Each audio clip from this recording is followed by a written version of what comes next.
Que no Perfecto, se muchas escucha, está gracias. bien. Muy bien, ¿a quién más le gustaría compartirnos?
¿Se fue el doctor? ¿No? ¿O qué?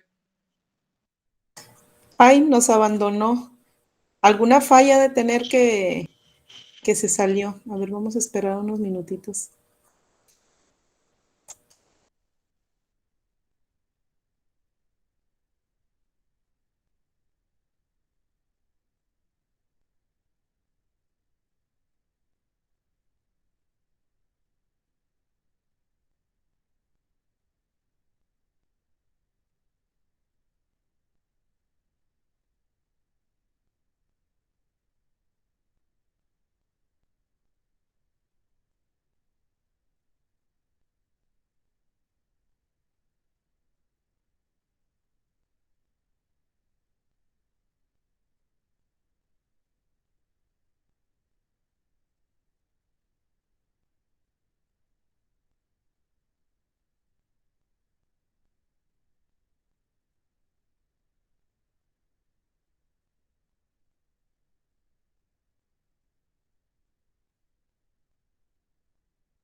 Muy bien, una disculpa, ya estamos de nuevo.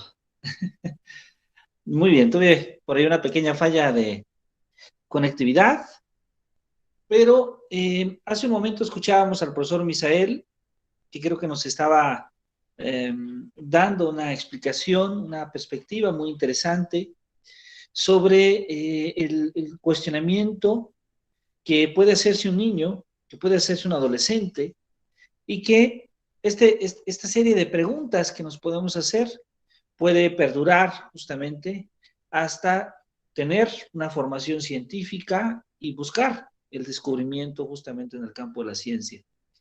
Y comentábamos que justamente esta es una de las características primordiales, una de las características primordiales que va a tener el pensamiento científico.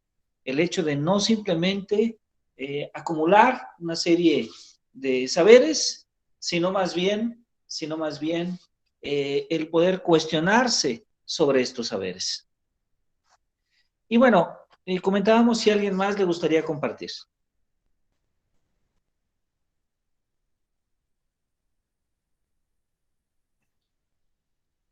No sé si le gustaría al profesor Jorge compartirnos tu reflexión.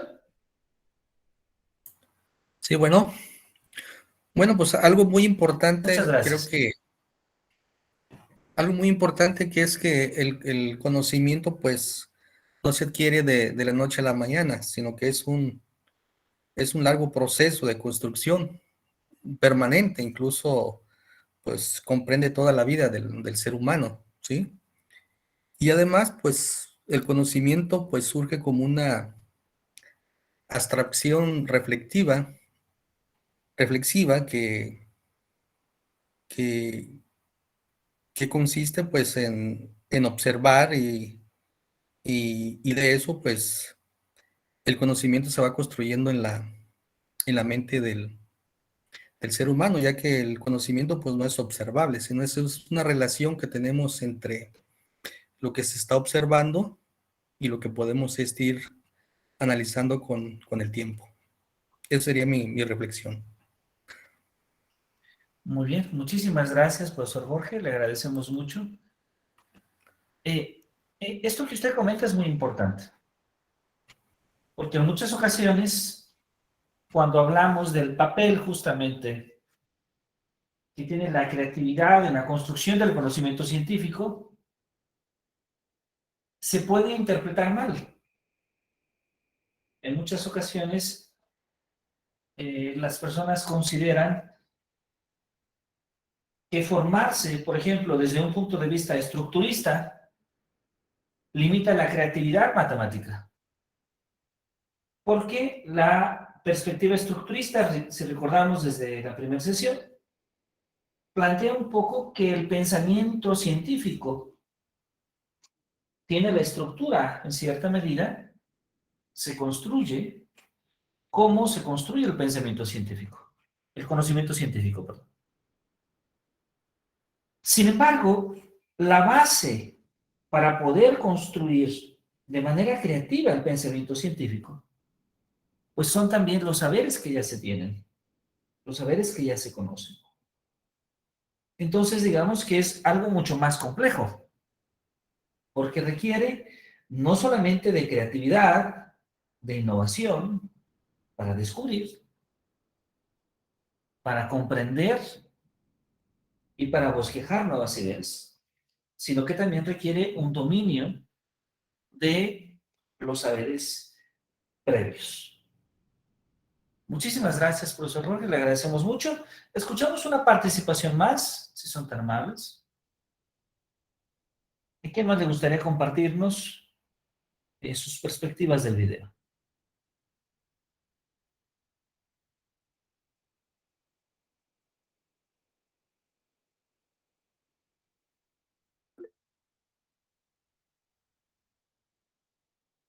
Muy bien. No logro ver desde acá porque estamos presentando, pero si alguien de viva voz puede hacerlo con mucho gusto. Sí, doctor, su servidor Luis Muchas Enrique. gracias, profesor Luis Enrique. Pues la verdad es que es un video interesante. En lo particular, yo creo que una muestra las características que debe tener alguien que le gustan o que se dedica a las matemáticas, como es el caso a la tolerancia a la frustración, porque, pues bueno, yo creo que un logro muy importante es descubrir una solución a un problema que tiene mucho tiempo y después darte cuenta de que eh, realmente no lo descubriste, ¿no? Que fue lo que le pasó al señor, pero siguió con el dedo en el renglón hasta que encontró de nueva cuenta la solución para dicho problema, ¿no? Entonces, para mí es eso y también lleva a la reflexión, ¿no? Yo creo que el tema central es el pensamiento matemático y por ahí escuchaba alguna vez una pregunta de si realmente la matemática existe o si quitaras de la ecuación al ser humano, ¿realmente la matemática seguiría existiendo o no? ¿O realmente es una invención propia del ser humano de fenómenos que están en la naturaleza, ¿no? Entonces, como ese tipo de teoremas, digo, bueno, son creados, sí, por un pensamiento matemático, pero ese pensamiento matemático tiene un origen, el origen es el ser humano, pero ¿existiría como tal ese pensamiento si no existiera el ser humano? Digo, ya aquí ya entra en un campo tal vez hasta filosófico o lógico, no sé cómo llamarlo, pero no me gusta quedarme solamente con la parte del simple análisis, sino también el cuestionamiento o el escrutinio de ciertas cosas, ¿no? Esa es mi aportación. Gracias. Muchísimas gracias, profesor Luis Enrique. Y creo que la pregunta que hace usted es muy interesante. Hay varias perspectivas. Hay quienes asumen la idea de que el conocimiento, de que la naturaleza como tal, el conocimiento que obtenemos de la naturaleza, existe independiente del ser humano. Pero también hay quienes asumen la postura de que finalmente ese conjunto de saberes es exclusivamente una construcción humana. Y es una construcción humana que hacemos, que construimos las personas para poder comprender la naturaleza. En esta ocasión voy a permitirme citar justamente a Jean Piaget, quien ya hemos nombrado en este curso. Y por ejemplo, para que él, el conocimiento no es independiente del ser humano. Es decir, el ser humano conoce a través de la interacción con el medio. Y el conocimiento no está preformado. ¿Sí? El conocimiento se construye a través de esa interacción, porque es el ser humano quien le da sentido al conocimiento. Y de hecho, para otros autores, en cierta congruencia con el pensamiento de Piaget, asumen que este conocimiento en general es lo que llamamos cultura, es decir, la acumulación de este tipo de saberes que son construidos por el ser humano. Y esa cultura es uno de los elementos que nos hace justamente ser seres humanos. Bajo esta perspectiva, entonces, podríamos decir que el ser humano es quien construye este conocimiento científico. Y lo construye en gran medida para entender la naturaleza misma, para entender los problemas a los que se enfrenta, para responder las preguntas que tiene. Y bueno, especialmente en este caso, podemos hablar de no solamente un pensamiento que trata de describir algún fenómeno, sino un pensamiento que inclusive abstrae ciertas propiedades de los fenómenos que son estudiados. Y esa es tal vez una de las potencialidades que tiene el pensamiento matemático o el pensamiento científico en lo general. Muchas gracias, profesor. Una participación más y cerramos esta discusión del video. ¿Alguien más le gustaría compartirnos su punto de vista?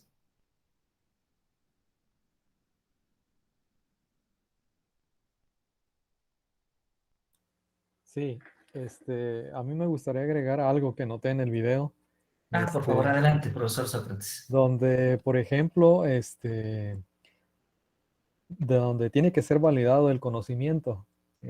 Cuando él logra la primera vez demostrar el teorema, y otros científicos estaban revisando su trabajo, se dieron cuenta que había un error. Entonces, a lo que voy es que tiene que ser validado para que ya se declare pues que ha sido acertado, ¿no? Esa parte solamente.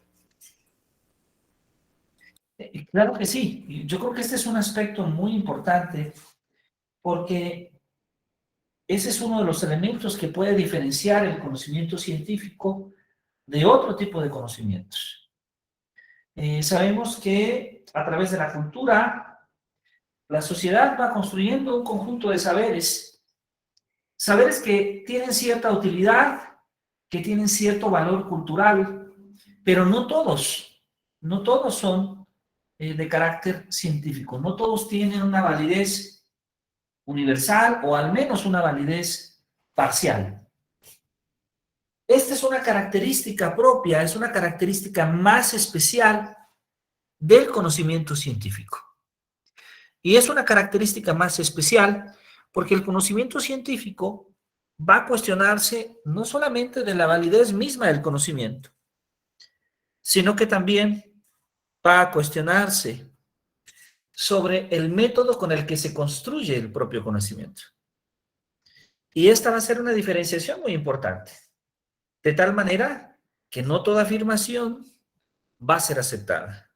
Y el argumento que se presente va a ser también cuestionado y va a requerir de una prueba, de una demostración, de una verificación, de una experimentación, de una comprobación, etcétera, de una justificación para que éste pueda ser aceptado. Y creo que esta característica que usted propone es muy interesante, porque la prueba, el experimento, la justificación, van a ser elementos que son fundamentales en la construcción y en el proceso de validez del conocimiento científico.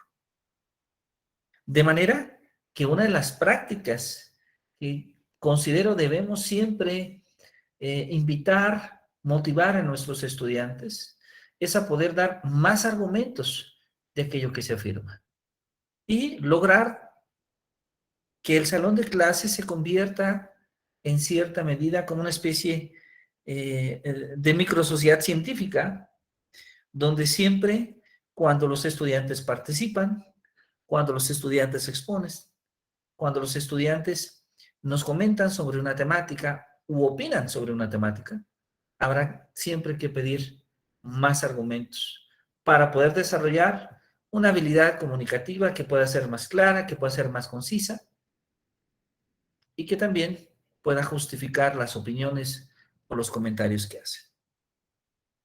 Pues muchas gracias, agradezco a todos ustedes sus valiosos comentarios, creo que son muy, muy interesantes.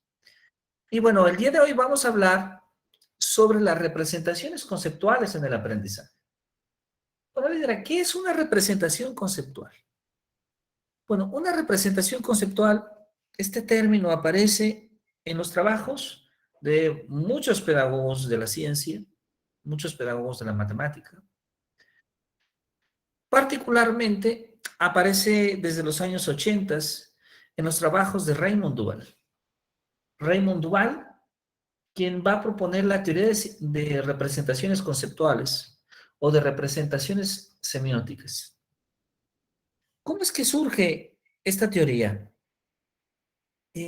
Bueno, pues surge a través del propio trabajo que surge en el salón de clase, que se presenta en el salón de clase. Duval empieza a darse cuenta que algunos conceptos en la matemática, en la ciencia, pueden reescribirse de diferentes formas. De hecho, él utiliza el término pueden representarse de diferentes formas.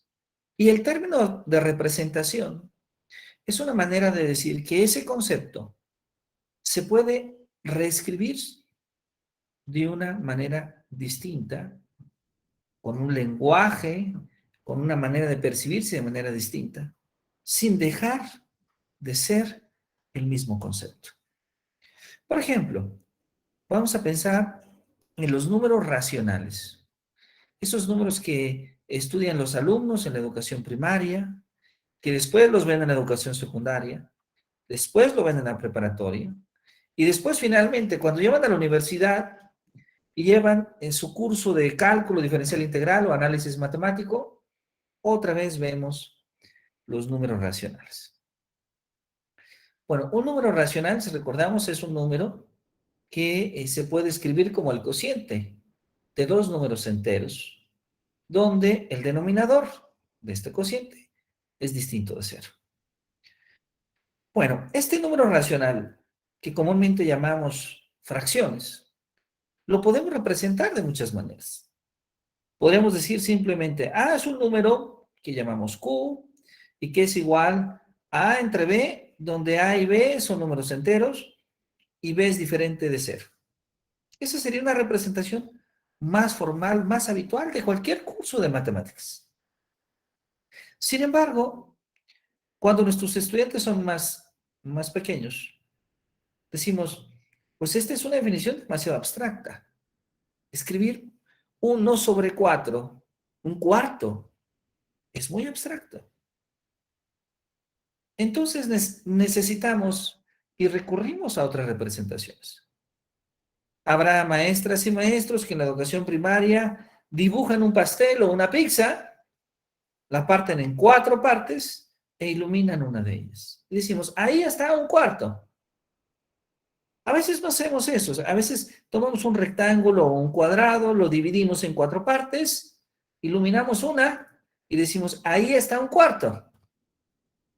A veces tomamos un segmento como la unidad, un pedazo de línea, ¿verdad? Lo dividimos en 4 partes y decimos, ahí está un cuarto. Tomamos una de ellas y las coloreamos o las manchamos. A veces tomamos una circunferencia, la dividimos en 4 partes y nuevamente tomamos una de ellas. O a veces asumimos que tenemos un conjunto de 4 objetos, 4 manzanas, y de esas 4 manzanas coloreamos una de ellas. Decimos, ah, mira, hemos coloreado una manzana de 4, tenemos un cuarto. Bueno, pues todas estas maneras de representar un cuarto, estas maneras de representar el número un cuarto, son justamente representaciones conceptuales de un cuarto.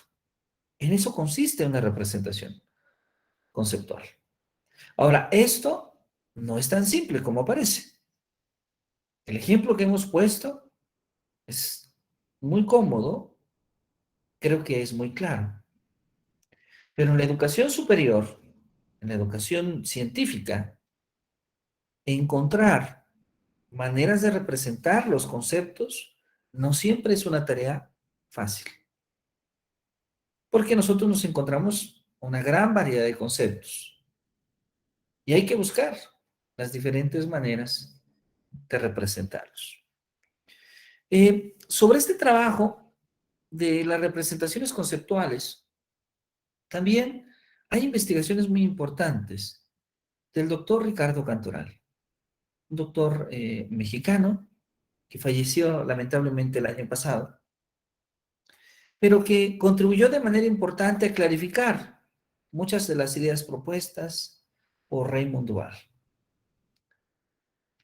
Ricardo Cantoral va a demostrarnos, va a hacer una serie de investigaciones donde demuestra que el ofrecer, el dar la oportunidad de que nuestra clase de ciencia demos diferentes representaciones conceptuales, va a permitir que los estudiantes encuentren diversas maneras de aprender el mismo concepto. De hecho, esto va a permitir llevar a cabo la comprensión. Y creo que tal vez el mejor ejemplo que nosotros podemos tomar, el ejemplo que podemos tomar más interesante, es el siguiente. Vamos a pensar justamente en el caso en el que nosotros tenemos una función, el concepto de función, un concepto fundamental para estudiar en matemáticas, en física, en biología, en química, en computación, en economía o ciencias administrativas. El concepto de función aparece en muchísimas partes. Pero, ¿de qué maneras podemos representar una función? Pues una función la podemos representar con una fórmula algebraica.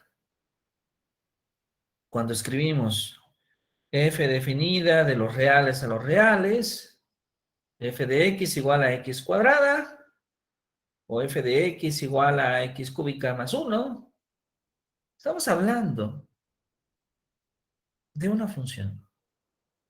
Pero esta función también la podemos representar como una tabla, como una gráfica. La podemos representar inclusive de manera oral y decir, sea el número x tal que su función es el valor x cuadrada, o elevar el valor de x al cuadrado. Lo podemos representar de manera escrita. Lo podemos representar inclusive en un dibujo, en un pictograma. Todas estas son maneras de representar el concepto de función. Y todas esas maneras son representaciones conceptuales. Muy bien. Ahora, estas son representaciones conceptuales.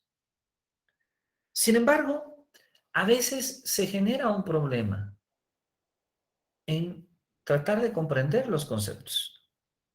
Por ejemplo, el alumno parece que cuando ve la fórmula algebraica, sin problema puede hacer la tabla, pero hace mal la gráfica. O el alumno hace bien la gráfica, pero no puede hacer la tabla. O hace bien la tabla, pero no puede identificar cuál es la expresión algebraica que ésta representa. Entonces, a veces hay un problema de algo que llama el doctor Ricardo Cantoral la conversión de una representación, que es que el alumno, cuando está estudiando ese concepto, pueda pasar de una representación a otra representación. No siempre esto ocurre.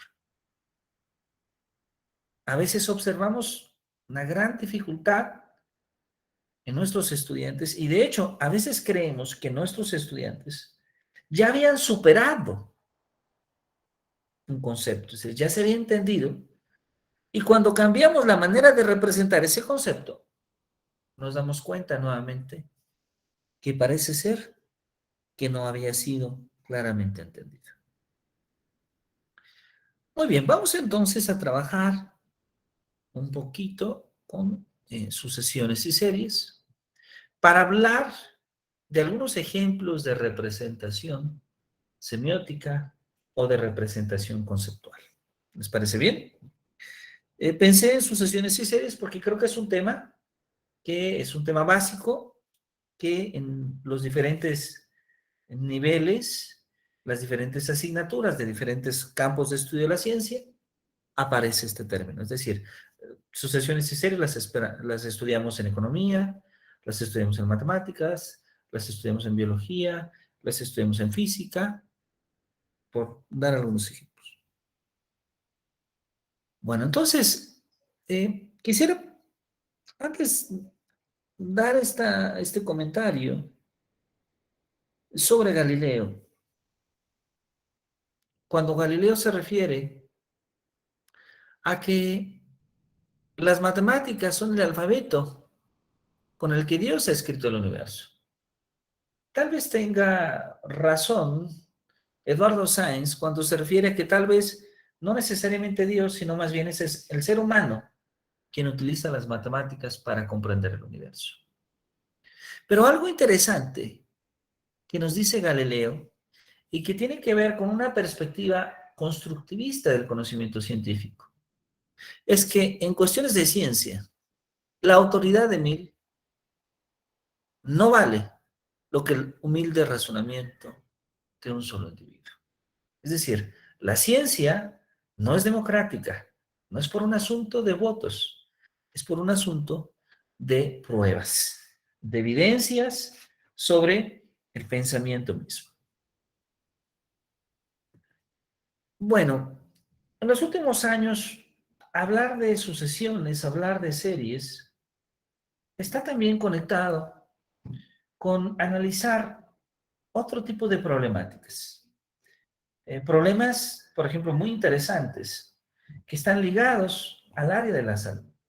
¿Sí? Hay algunos matemáticos y también biólogos que han estudiado algunos problemas muy interesantes ligados al comportamiento de células que tienen un comportamiento irregular, justamente, o crecimientos irregulares, como el cáncer, y que ha permitido conocer un poco más sobre el comportamiento y crecimiento de este tipo de células.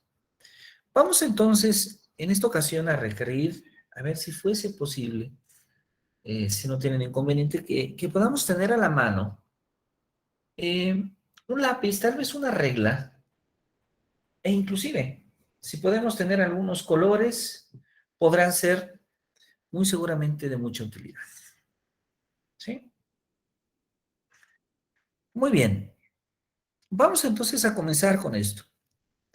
Esto que aparece acá es una representación conceptual. Y es la representación conceptual de la suma de los números naturales. Los números naturales, ¿sí? Los números naturales, podemos cuestionarnos una pregunta que le hicieron a Gauss hace varios siglos, donde le pidieron que calculara la suma de los primeros 100 números naturales. Gauss, como se pueden imaginar, no solamente logró calcular la suma de los primeros 100 números naturales, sino que además de eso, nos dio una manera de poder calcular la suma de los primeros n números naturales. Gauss descubrió, por ejemplo, que se escribe los primeros n números naturales en una lista, es decir, 1 más 2 más 3 más 4 hasta n. Y luego escribe esa misma lista al revés, n, n-1, n-2, n-3, así sucesivamente hasta 1. Y suma término a término, ¿qué es lo que nos va a quedar? Pues nos va a quedar algo así como 1 más n, 2 más n-1, que es n más 1, n-2, n-2 más 3, que es n más 1. Y así sucesivamente podemos seguir haciendo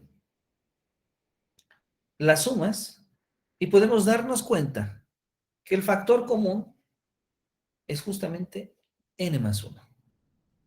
Pero hemos sumado 2 veces los números naturales y además hay n números naturales. Entonces, la suma es n por n más 1 sobre 2. Sumar los primeros n números naturales es justamente n por n más 1 sobre 2. Pero esto nosotros lo podemos mostrar también si utilizamos estas fichas de colores. Y podemos decir, mira, la suma de los primeros n números naturales es igual a n por n más 1 sobre 2. Ese 2 puede pasar del otro lado. Y entonces 2 por 1 más 2 más n es igual a n por n más 1. De manera muy semejante, podemos construir también representaciones geométricas para números elevados a determinadas potencias. Por ejemplo, 1 al cubo más 2 al cubo es 1 más 2 al cuadrado. 1 al cubo más 2 al cubo más 3 al cubo es igual a 1 más 2 más 3 al cuadrado. 1 al cubo más 2 al cubo más 3 al cubo más 4 al cubo es 1 más 2 más 3 más 4 al cuadrado. ¿Sí? Y así nosotros podríamos seguir y nos damos cuenta que las representaciones geométricas, estos cuadritos, si los contamos uno por uno, nos va a dar exactamente la suma que aparece del lado derecho. De manera que puede ser muy ilustrativo, muy útil a los alumnos para poder identificar cuál es el valor de la suma. Por ejemplo, alguien acá podría llegar a cuál es la conclusión de esta suma, suponiendo que tuviéramos n números. ¿Alguien podría comentarnos cuál sería el caso general que se puede expresar con estas figuras geométricas?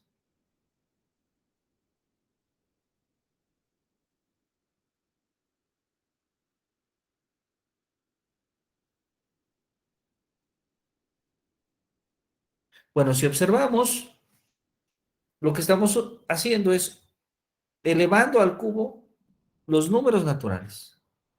Es decir, esto podría continuar 1 al cubo, más 2 al cubo, más 3 al cubo, más 4 al cubo, más 5 al cubo. Es igual a 1 más 2 más 3 más 4 más 5 al cuadrado. Podríamos continuar con el siguiente, que sería 1 al cubo, más 2 al cubo, más 3 al cubo, más 4 al cubo, más 5 al cubo, más 6 al cubo. Y esto sería igual a 1 más 2 más 3 más 4 más 5 más 6 al cuadrado. Entonces, si esto lo escribimos para los primeros n números naturales, lo que nos está diciendo es que realmente 1 al cubo, más 2 al cubo, más 3 al cubo, más 4 al cubo, más n al cubo, es igual a 1, más 2, más 3, más 4, más n al cuadrado.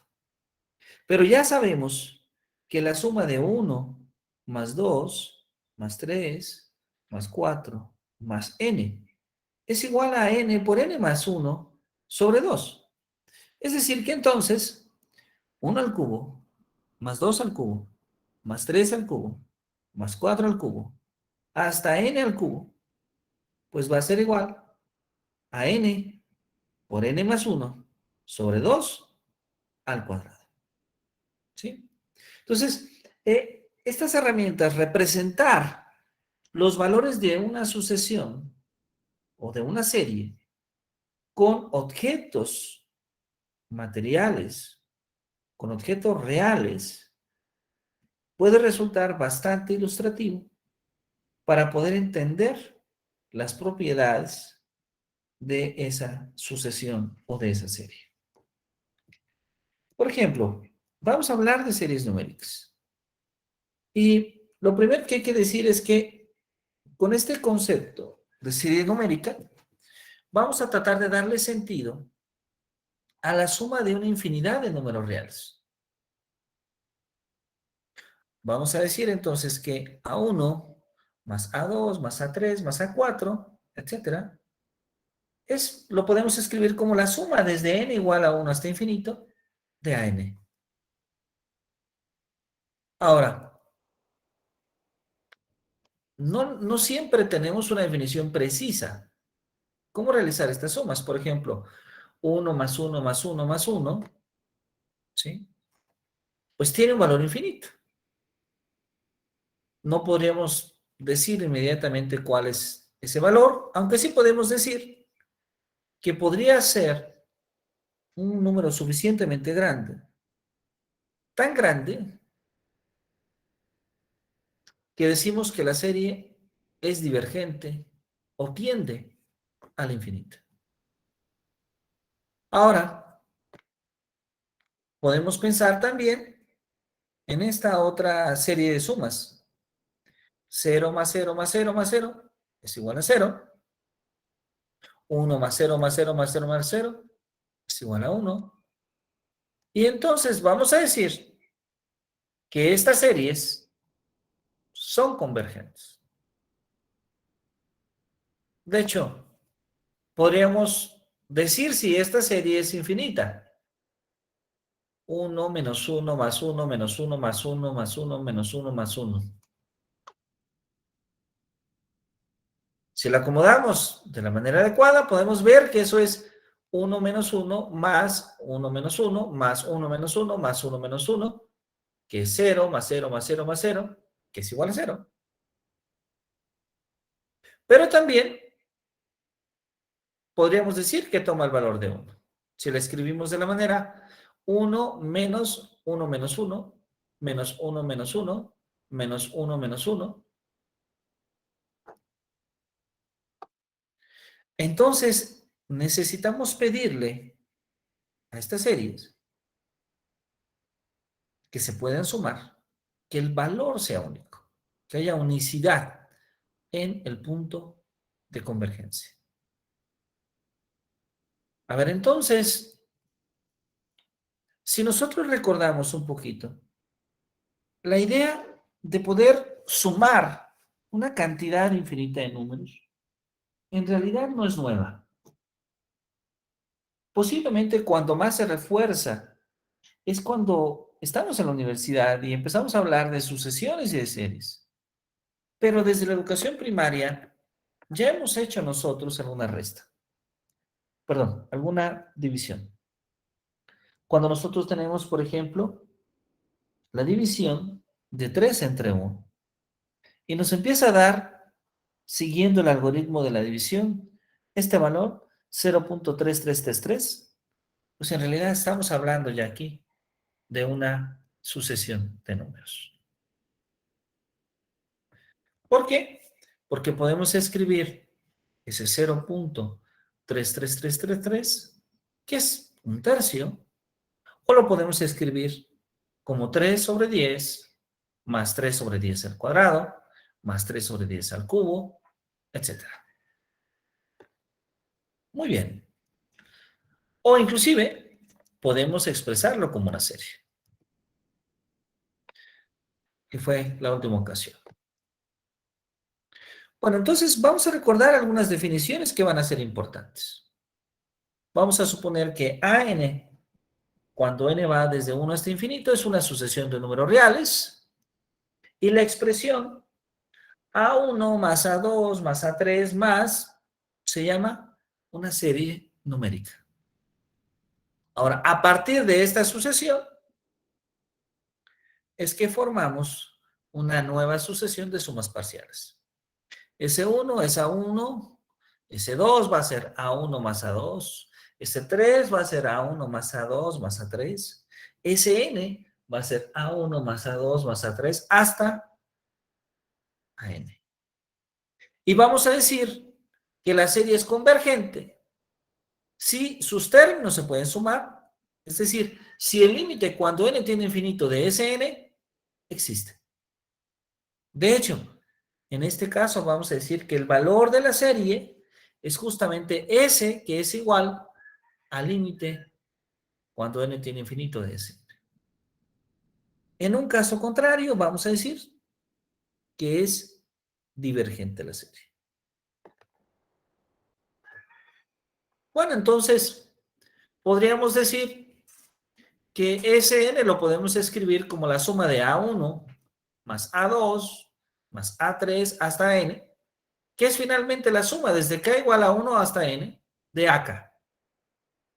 Y S es igual a A1 más A2 más A3 hasta la suma desde k igual a 1 hasta infinito de AK. Es decir, la suma desde k igual a 1 hasta infinito de AK es igual al límite cuando n tiende a infinito de la suma desde k igual a 1 hasta n de AK. O dicho de otra manera, el valor de la serie es el valor al que se aproximan sus sumas parciales finitas. Ahora, ¿qué tenemos que observar? Pues que la suma, por ejemplo, desde n igual a 0 hasta infinito de menos 1 a la n, que es 1 menos 1 más 1 menos 1 más 1 menos 1 más 1 menos 1, pues es una serie divergente.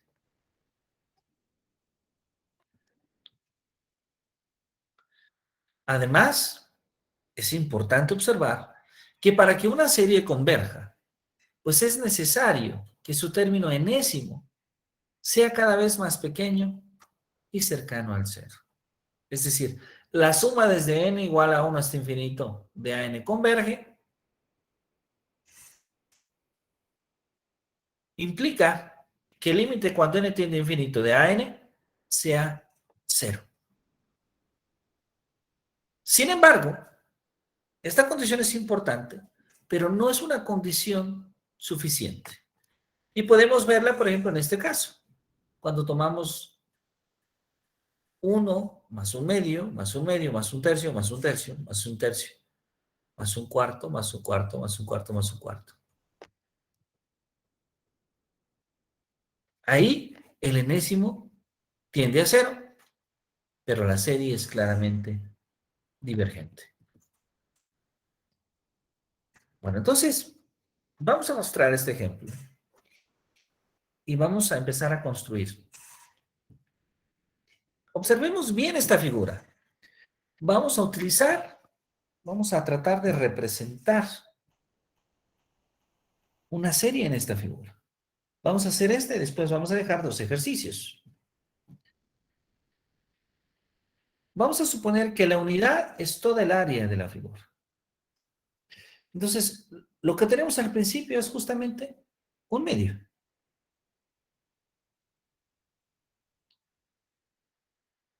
1 sobre 2 al cuadrado.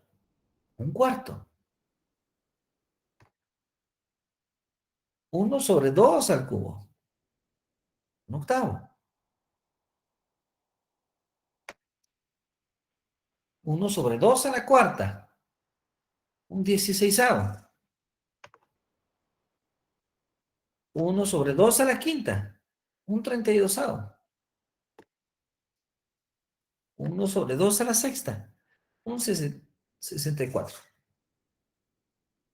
Y podríamos continuar de esta manera. ¿Qué observamos? Que si nosotros sumamos todas estas áreas, un medio, más 1 sobre 2 a la 2, más 1 sobre 2 a la 3, más 1 sobre 2 a la 4, más 1 sobre 2 a la 6. Si ustedes observan, me falta un término. Está mal escrita la serie, porque es 1 sobre 2 a la 5, más 1 sobre 2 a la 6. Y así sucesivamente, el valor total del área que cubre esa serie es la unidad, es 1. O dicho de otra manera, la suma, cuando n va desde 1 hasta infinito, de 1 sobre 2 a la n, es 1. Ahora, ¿cuál es la importancia del dibujo?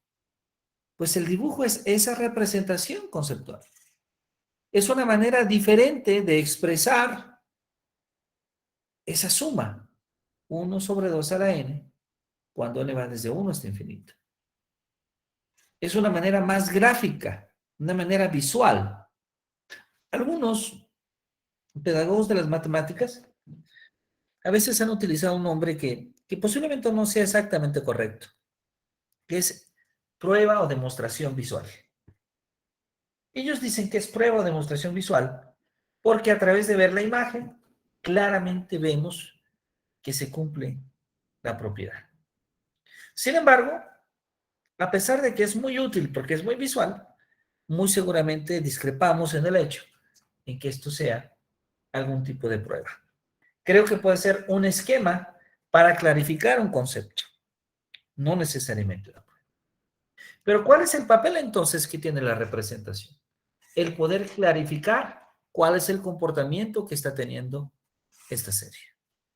¿Se entiende bien?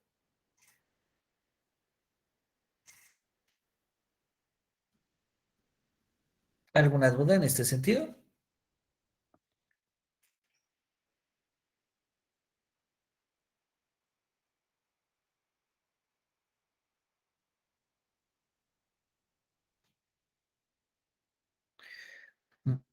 Muy bien, si no tenemos dudas, entonces vamos a permitirnos proponer el ejercicio. Voy a dejar de compartir un momento.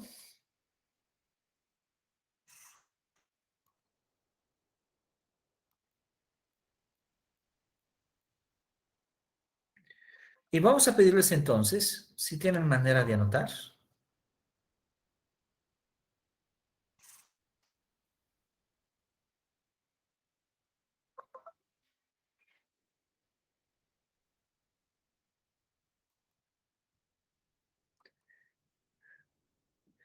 Voy a tratar de escribir en una lámina nueva el ejercicio. Un momento, por favor.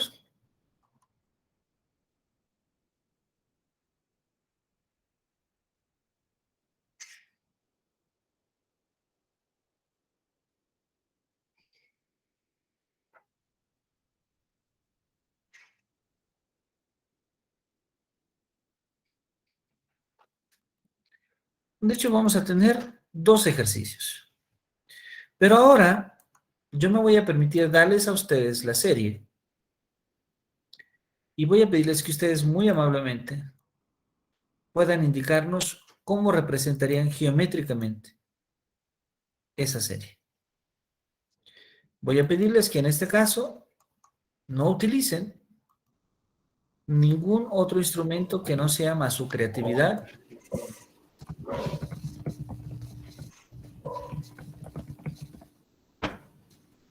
para que ustedes puedan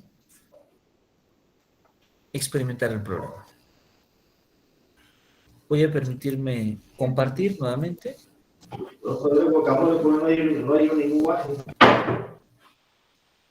Perdón.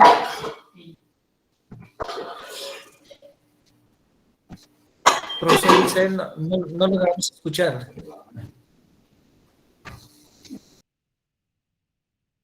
¿Alguna duda? ¿No? Ok. Bueno, entonces vamos a dejar este ejercicio, vamos a dar unos 15 minutos para que en casa podamos construir, hacer la construcción geométrica. Y la pregunta es, ¿cómo representamos geométricamente las dos siguientes series? Vamos a dar 15 minutos y ahora revisamos la manera en la que ustedes lo han representado. Aquí va.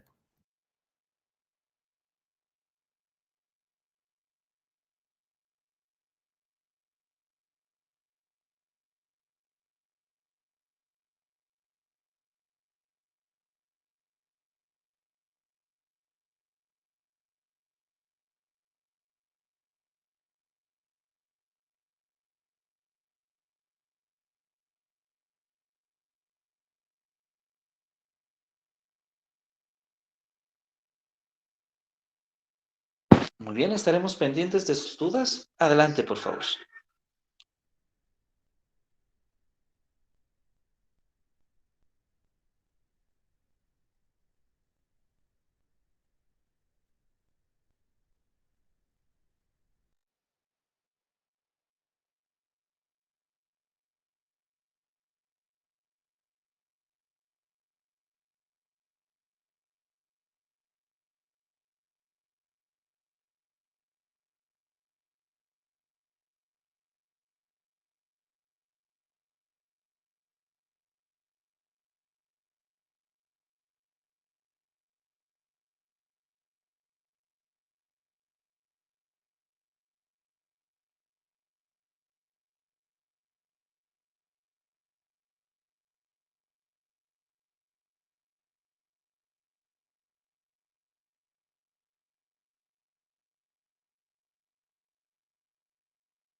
Muy bien.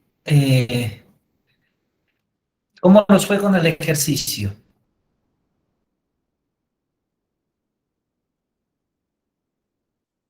Una molestia nada más. ¿Podrían confirmarme si me pueden escuchar bien?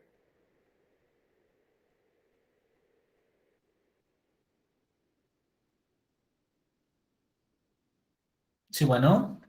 Sí, sí. Sí, sí se escucha Ok, bien. muchísimas gracias. Gracias, muy amable. ¿Cómo nos fue con este ejercicio? ¿Pudimos encontrar una manera de representar estos objetos matemáticos? ¿Alguna idea?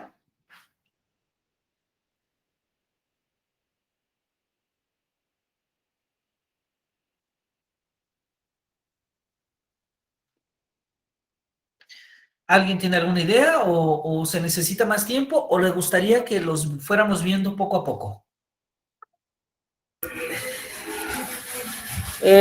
Sí, doctor, verlos poco a poco porque la verdad sí no le entiendo yo ni por dónde empezar. Ok, claro que sí. Vamos a, con mucho gusto, a verlos poco a poco y los vamos conociendo juntos. Ok.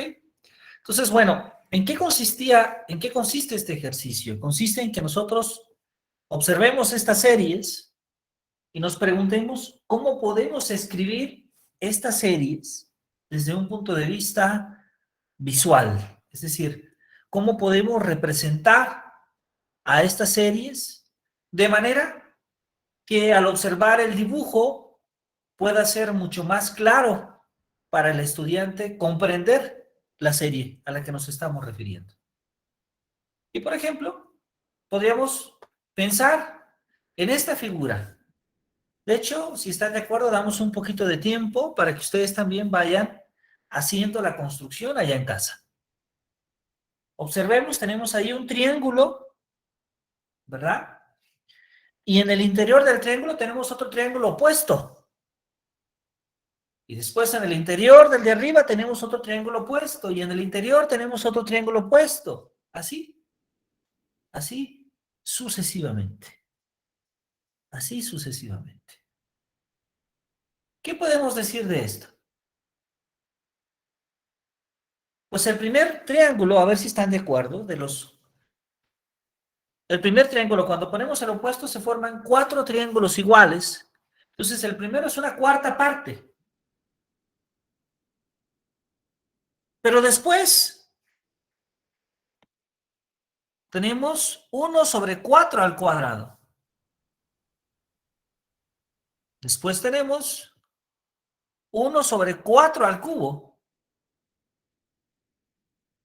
1 sobre 4 a la 4. Y entonces ahí se ve claramente, si observamos ahí con el color un poquito, cuál es el área de la unidad,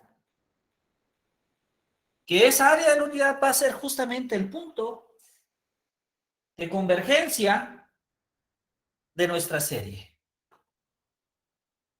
Es decir, 1 sobre 4 más 1 sobre 4 al cuadrado más 1 sobre 4 al cubo más 1 sobre 4 a la cuarta, pues ¿hacia dónde converge? Hacia un tercio, es decir, toma un tercio del área total de esta figura. Lo cual se escribe de esta manera. La suma desde n igual a 1 hasta infinito de 1 sobre 4n es igual a un tercio. Muy bien. ¿Se entiende bien?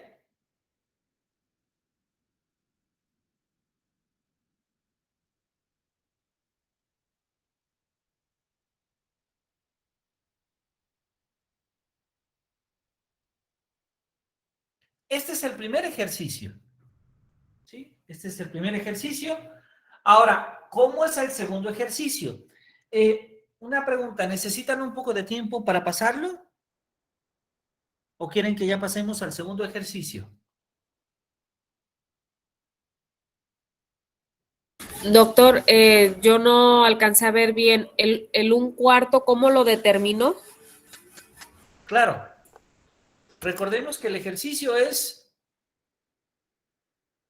este es el primer ejercicio, la suma desde n igual a 1 hasta infinito de 1 sobre 4 a la n es igual a 1/3. Lo que queremos demostrar, o lo que queremos clarificar, más que demostrar, como había comentado, clarificar, es que esa serie de 1 sobre 4 a la n converge en 1/3.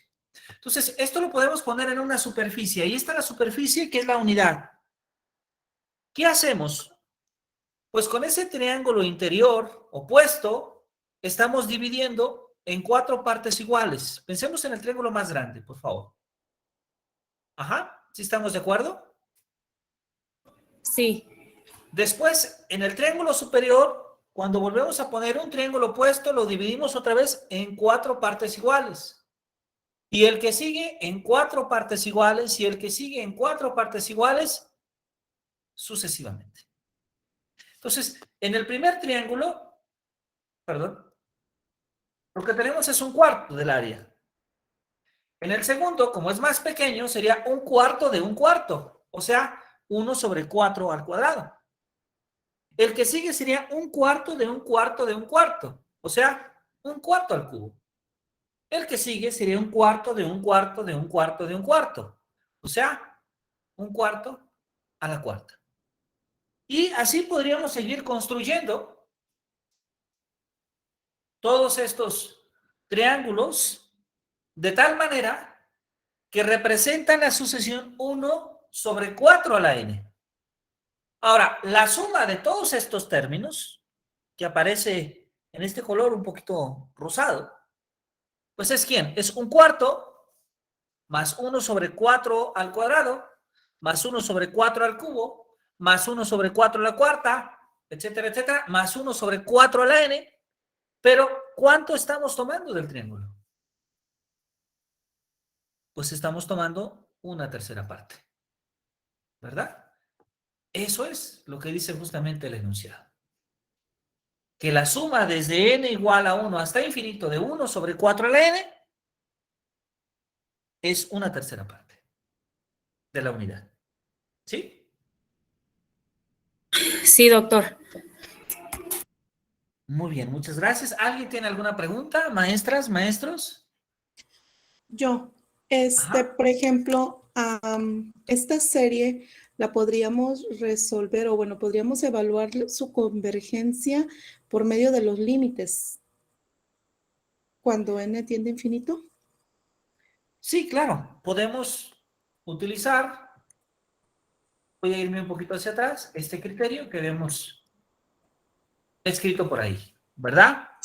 Si la suma desde n igual a 1 hasta infinito de a n converge, entonces el límite cuando n tiende a infinito de a n debe de ser justamente 0. ¿Sí? Y esto se puede ver claramente, en este caso, voy a adelantarme un poquito, perdón.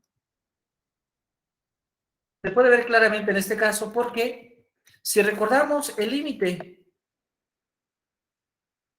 de 1 entre n cuando n tiende a infinito es 0.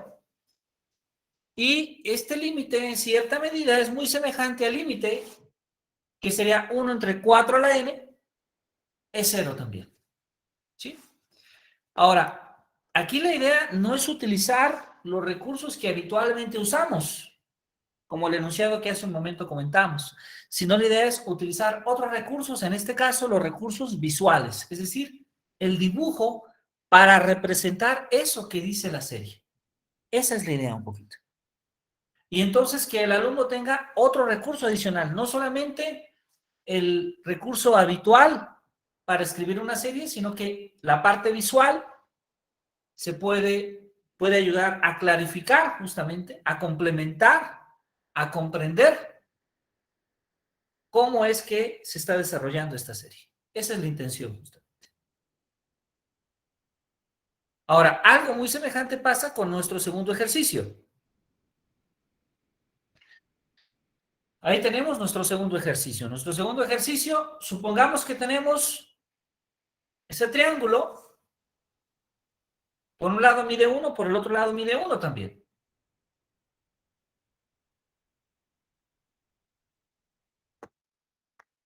Después mide R,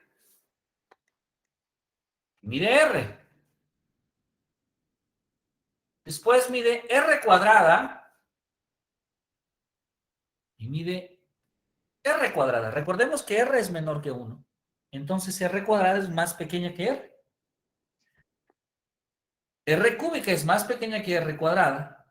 Entonces R cúbica por R cúbica. R a la cuarta por R a la cuarta. Y ya se imaginan, ¿no? El que sigue va a ser Rn por Rn. Bueno, si tomamos ese triángulo, nuevamente, buscando construir maneras alternativas de clarificar esta serie, pues la diferencia entre ese cuadrado con respecto al primer cuadrilátero dibujado va a ser 1 menos R. La segunda diferencia va a ser, pues, R por 1 menos R. La tercera diferencia va a ser R cuadrada por 1 menos R. La siguiente diferencia, pues claramente va a ser igual a R cúbica por 1 menos R, y así sucesivamente Rn por 1 menos R. De tal manera que entonces podríamos decir que M lo podemos escribir como 1 menos R sobre 1. Pero 1 menos R sobre 1 es R por 1 menos R sobre R. ¿Cierto? Que finalmente es igual, porque es una proporcionalidad, a R cuadrada por 1 menos R sobre R cuadrada, o inclusive va a ser igual a R a la N por 1 menos R sobre R a la N. Entonces, ¿esto qué significa? Que entonces 1 más R cuadrada más R cúbica más Rn más Rn, pues es igual a 1 sobre 1 menos R. ¿Sí? Es decir, la suma cuando n va de 0 hasta infinito de R a la N es 1 sobre 1 menos R. Recordemos, cuando R es menor que 1 y mayor que 0. Entonces, esta construcción geométrica que aparece aquí, ayuda a comprender de mejor manera, ayuda a clarificar el valor de esta serie. Ahora, para algunos alumnos va a ser mucho más cómodo escribirlo de manera aritmética, como habitualmente lo hacemos. Para otros alumnos va a ser más fácil la forma geométrica y viceversa. Pero recordemos lo que nos dice Duval: entre más oportunidades tengamos, entre más representaciones tengamos sobre el concepto que se trata, sobre el concepto que se estudia, pues hay más posibilidades de que se lleve a cabo el proceso de comprensión. Esa es la parte medular, el proceso de comprensión o de entendimiento del concepto matemático o científico.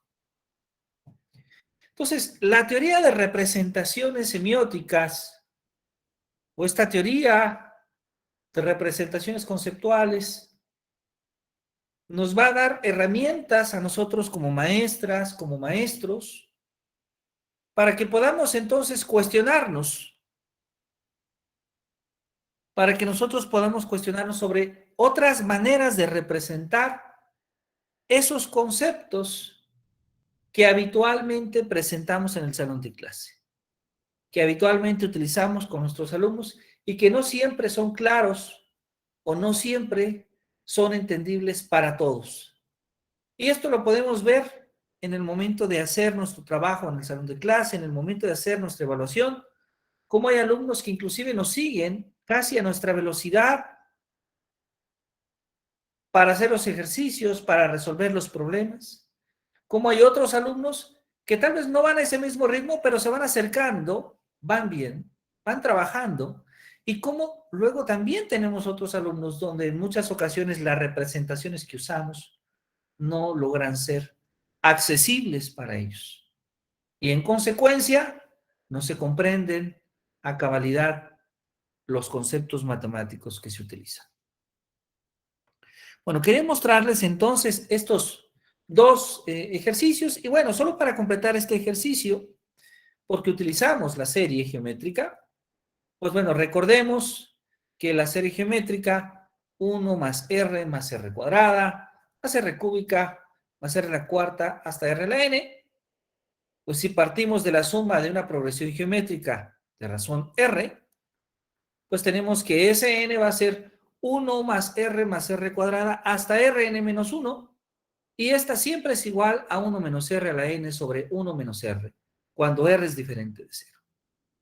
Pues entonces el valor de la serie va a ser igual a calcular el límite cuando n tiende a infinito de 1 menos r a la n sobre 1 menos r.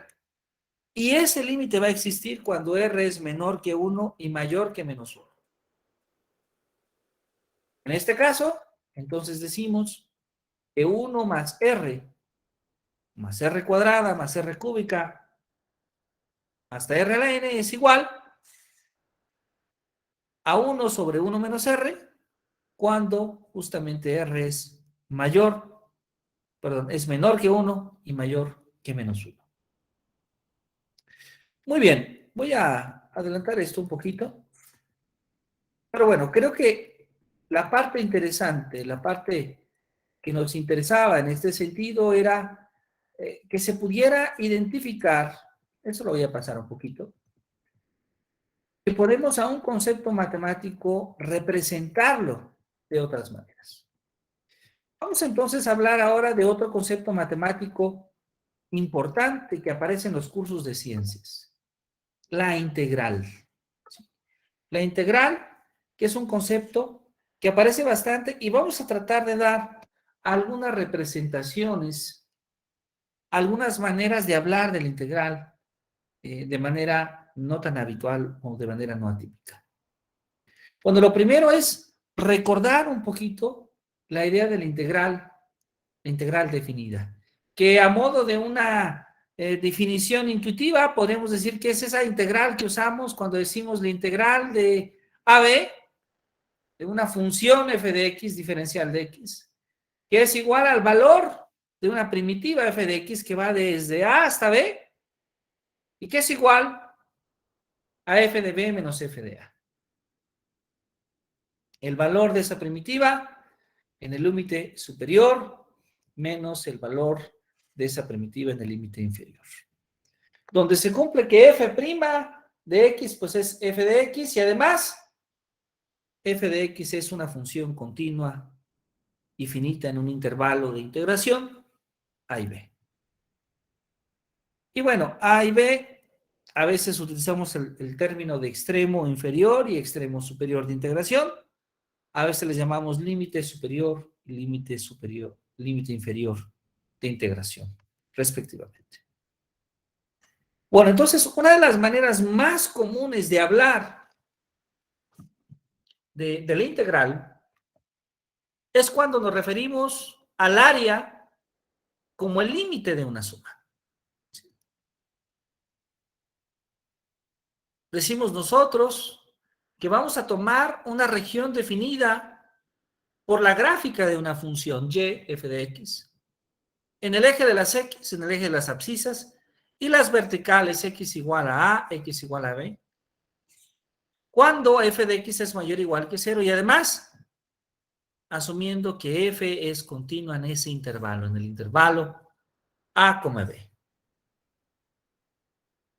Bueno, entonces, para abordar el problema de encontrar el área en esa región, vamos a suponer que podemos dividir esa área en figuras regulares que ya conocemos. Por ejemplo, en rectángulos. Ponemos ahí nuestra función f de x, y entonces esta función f de x podemos dibujarla en base justamente a estos rectángulos que aparecen ahí. ¿cierto? F de X. Y vean ahí, por favor, los rectángulos que se forman. De hecho, podríamos decir que el área va a ser el valor de la función primitiva en B menos el valor de la función primitiva en A. Pero vamos a ver cómo se vería si nosotros utilizamos solamente 3 rectángulos. Si usamos solamente 3 rectángulos, podemos darnos cuenta claramente ahí que hay área de los rectángulos que está sobre la función f de x y hay área de los rectángulos que queda sin cubrirse. Es decir, que esta aproximación al área utilizando solamente 3 rectángulos no es suficiente para poder calcular el área exacta. ¿Qué es lo que hacemos? Ah, ya está. Pusimos entonces, ahora, más rectángulos. Tenemos 6. Y observemos que cuando tenemos estos 6 rectángulos, la aproximación es mejor.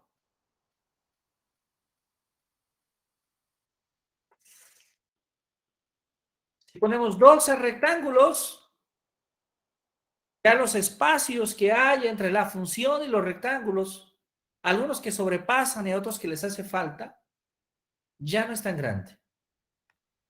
Cuando ponemos 24 rectángulos, vemos que se cubre mucho mejor. Cuando ponemos 48 rectángulos, casi parece que se cubre la función.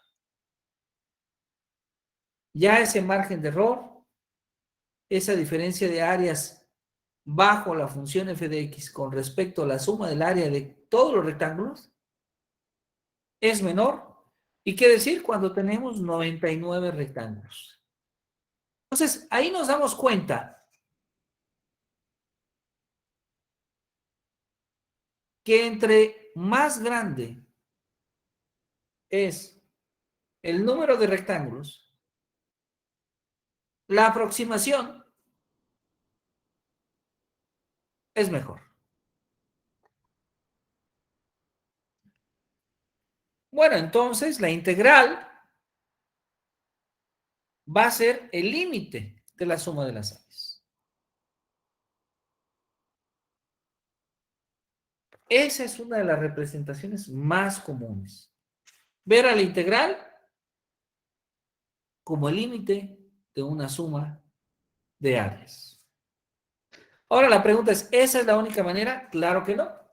Hay varios textos que me he permitido buscar para ustedes que plantean un concepto de integral. Por ejemplo, el libro de Stewart, un libro muy popular en la mayoría de las universidades, publicado en el 2007, nos dice, si tenemos una función f que va de un intervalo cerrado AB a R, R son los números reales, una función, y consideramos una partición P del intervalo AB en n subintervalos, cuando A es igual a x0, menor que x1, menor que x2, menor que xn, que es B, y además sea delta xi la diferencia entre xi menos 1, o sea, la diferencia entre los intervalos. La suma RP igual a la suma desde 1 hasta n de f de xi por delta xi se llama suma de Riemann respecto a la partición P. Vamos a tomar entonces la norma de P, es decir, la longitud del más largo de los subintervalos de la partición de P. Entonces, esto nos permite llegar a una definición un poco más formal. Una función real definida en el intervalo cerrado AB es f. Entonces, si existe el límite tal que la partición tiende a 0 cuando la suma desde 1 hasta n de f de xi, delta xi, si existe ese límite, se dice que f es integrable en el intervalo cerrado AB. Pero además, la integral de AB de f de x diferencial de x se llama integral de Riemann de f de AB y su valor es exactamente igual al límite ya establecido. Esa es una manera de definir, de representar la integral. Pero además, si utilizamos y recordamos el significado del término de límite, pues ese significado en la definición de integral lo podemos interpretar como que el límite, cuando la norma de P tiende a 0, de la suma desde 1 hasta n de f de xy delta xy, es igual a L. L es un número real. Y esto lo que va a significar es que para todo delta mayor que 0 va a existir un épsilon mayor que 0, tal que el valor absoluto de la diferencia de ese límite menos L es menor que épsilon para todas las sumas de Riemann de F sobre AB, donde la norma de P es menor que delta. Y cuando esto ocurre, decimos que el límite existe y además tiene el valor de L. De hecho, es común decir que A y B son la cota inferior y la cota superior de la integral de f respectivamente.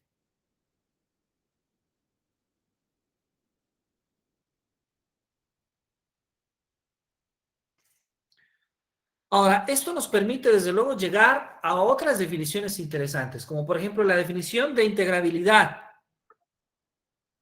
Si f está acotada en AB y si además es continua en ese intervalo, con excepción de un número finito de puntos, entonces vamos a decir que f es integrable en AB. De hecho, si f es continua en todo intervalo AB, vamos a decir que es integrable en AB. O este segundo teorema muy interesante.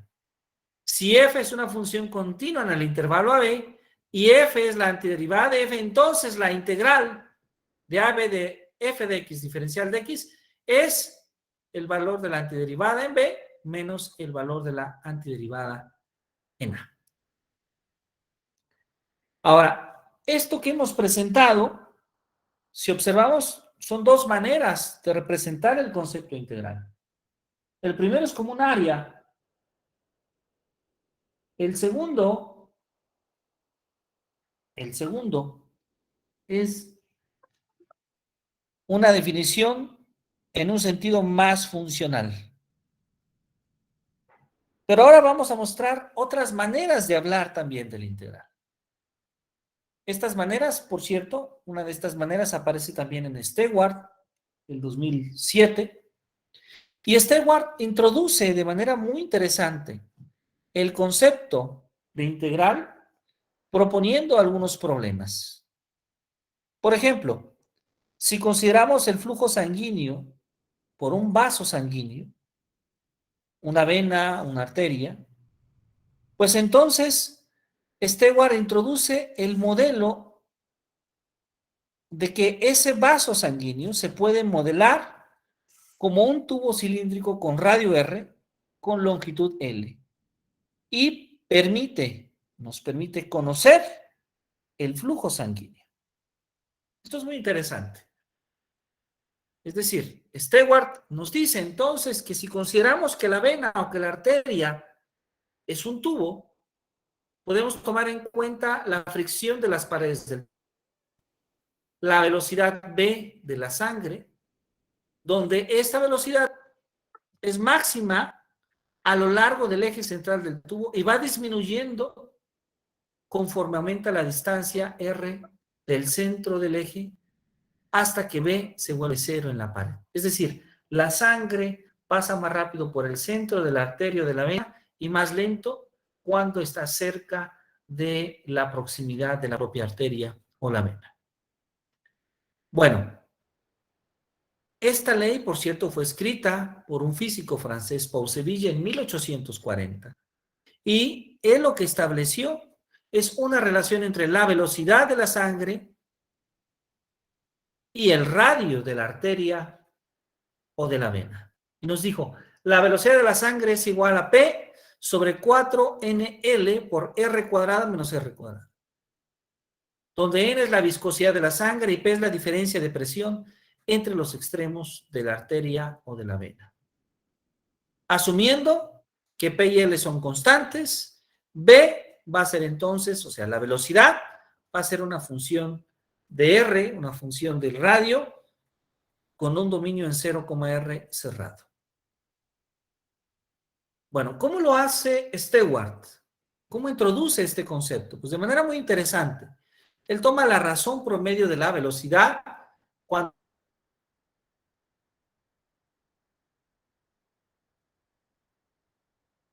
nos movemos. Y dice, bueno, vamos a suponer que R1, diferencia de radios, va a ser la velocidad en el radio 2 menos la velocidad en el radio 1 sobre R2 menos R1. Si hacemos que esa diferencia de radios tienda a cero, o sea, muy pequeña, entonces lo que se obtiene es una razón instantánea de la velocidad respecto de R. Y eso va a ser el límite cuando delta R tiende a cero, de delta B sobre delta R, que es a su vez el límite cuando delta R tiende a cero, de la velocidad de R2 menos la velocidad de R1 sobre la diferencia de R2 menos R1, que finalmente este límite es la derivada de la velocidad con respecto del radio. Y esta derivada, si la calculamos, pues va a ser igual al valor de P sobre 4NL por 0 menos 2R. Es decir, va a ser igual a menos PR sobre 2NL. ¿Cómo calculamos la razón de flujo de sangre? Este volumen por unidad de tiempo. Pues Stewart lo que hace es considera los radios y considera que estos sean cada vez más pequeños. De manera que el área sea muy semejante, aproximada a un anillo, con un radio interior RI-1 y con un radio exterior RI, que es pues el perímetro de un círculo, de una circunferencia, ¿verdad? 2πr por delta R, donde esa delta R es la diferencia de radios. ¿Qué sabemos? Pues que si delta R es pequeño, entonces la velocidad es casi constante en todo el anillo. Y además, podemos calcular una aproximación a esa velocidad.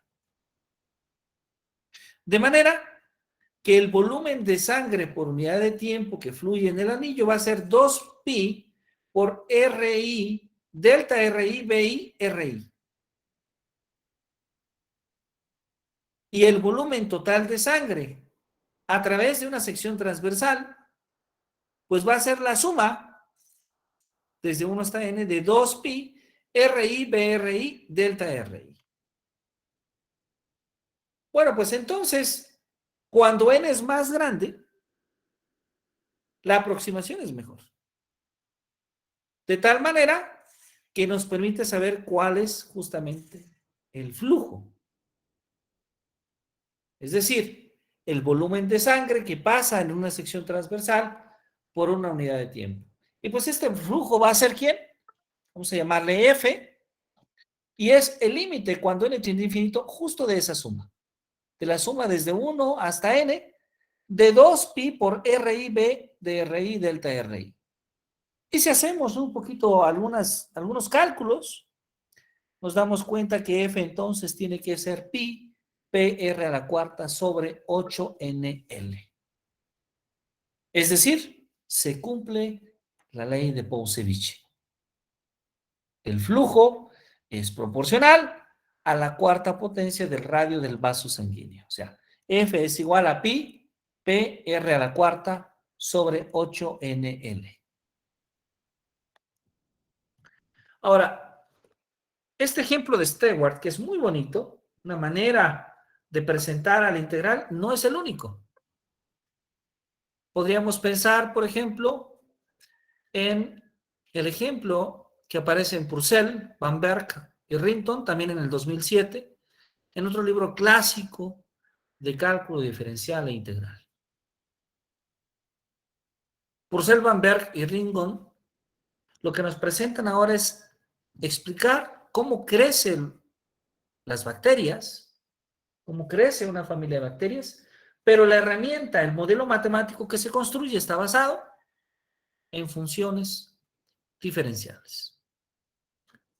Si tomamos que n es f de t y lo entendemos como el número de individuos de una población de animales o de plantas en un determinado tiempo, pues entonces el cambio de tamaño en la población entre los tiempos t igual a t1 y t igual a t2 va a ser delta n, que va a ser f de t2 menos f de t1.